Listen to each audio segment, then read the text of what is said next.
Dit is een liedse greep uit de programma's van Omroep Friesland. Maar de vraag is of dat al een keer wel bestaan blijft. Als de plannen van het regeer troszetten worden, dan komt ik Omroep Friesland op een landelijke stuurder met alle oren regionale omroepen. En rek het haar zelfstandigheid kwijt. Maar dat mat net, Safine de Vreun van de omroep en de Rie van de Frieske beweging. Nee, van Friesland, van de Friese taal en cultuur, zou dat een ramp wijzen. Dat moet heel duidelijk wijzen. Waarom? Nou, het is nou een van de weinige media die het volslijn Frieske binnen.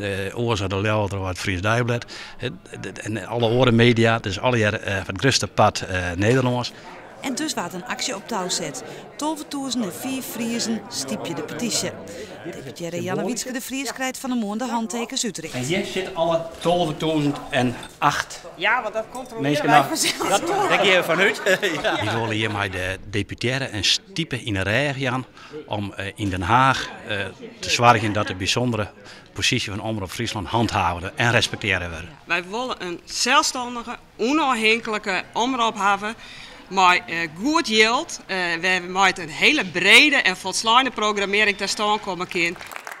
Janne Wietske de Vries zal de petitie na week meenemen naar de staatssecretaris en had goede hopen dat het wat oplevert. Wij gaan voor die rijksverantwoordelijkheid en daar hebben wij nou een hele mooie basis voor in de Tweede Kamer.